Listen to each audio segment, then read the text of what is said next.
My idea to become a Navy SEAL was me on my couch at 297 pounds with a box of mini donuts and a chocolate milkshake. It wasn't like it was like some eureka moment. Over a period of time of just living in my own head, I got sick of being haunted by being nobody. I was in the Air Force for about 4 years, and my big thing was I wanted to be Air Force pararescueman, some of the best medics on the planet Earth. As I got in the program, I started realizing that they had this thing called water confidence. Basically, they make you very uncomfortable underwater. So I realized at that point in time that I hated being underwater. I hated holding my breath. For 6 weeks, I hung in the program. I didn't sleep at all for fear of going back to the pool, for fear of drowning in my head. About 6 weeks in, we have this physical, and they realize I have sickle cell trait. Back in the day, I used to lie about whatever made me feel insecure. On my official paperwork out of pararescue training, it has David Goggins left on a medical. But the truth of the matter is, I left because I quit. I had to find a different job in the Air Force. In 4 years being in the Air Force, I gained 125 pounds. I get out of the Air Force, and I'm working for a job spraying for cockroaches. 40 restaurants I was in charge of. I go in there at nighttime and I spray. I would stop at Steak and Shake, get a large chocolate milkshake. I would go across the street to 7-Eleven, get a box of mini donuts. On the way home, I'd be popping donuts like Tic Tacs. I would get home, turn the TV on. This is my routine. Start taking a shower and listen to the TV as I'm showering. This particular day, I started hearing Navy SEALs, toughest training. And I was hearing it cut out between the water hitting my ears. So I came out of the shower. At the end of the show, this commanding officer gives a speech. He says, "We live in a society where mediocrity is often rewarded. These 22 men detest mediocrity." I invented this thing called the accountability mirror when I was growing up. And I got a chance to go into that mirror and look at myself and call myself out. I'm afraid of this, I'm afraid of that. Being raw and real about who I am and about what I'm hiding from. And so to overcome all this, my bright idea was to try to become the one thing I was afraid of, a Navy SEAL.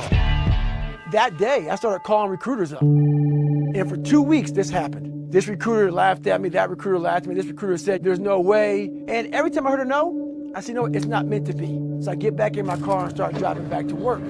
And after I'd be at work for a few hours, man, I said, "Man, you can't give up that easy." So I finally said, "This is my last call I'm gonna make." He was real busy. He said, "Just come on in." People don't walk in the office trying to be a Navy SEAL weighing 297 pounds. You walk in looking the way I look now. So he brought me back to a scale, and I remember looking in front of me was a height weight chart. For me, I'm 6'1". I could only weigh 191. I had to lose 106 pounds in less than 3 months. So I went on this crazy routine and eating hardly nothing. And in less than 3 months, I lost 106 pounds. I'm the only person in Navy SEAL history to be in 3 Hell Weeks in 1 year. The Hell Week is 130 hours of continuous training. I got into Hell Week, got double pneumonia, stress fractures, got rolled back to day 1, week 1. I broke my kneecap. So I reported back to day 1 of Navy SEAL training broken. And we had a guy die in my 3rd Hell Week. So Hell Week ended about 30 hours early. I have severe stress fractures. My knee is now blown up again. I knew I wasn't gonna get a chance to go back through Hell Week again. I made a decision to myself, there's no more quitting. So that's when I went and got duct tape. For the first 45 minutes, the duct tape hurt like hell. But after 45 minutes, my legs would go numb. Once stuff goes numb, you can't feel it. So that's how I went through the rest of 22 more weeks of Navy SEAL training.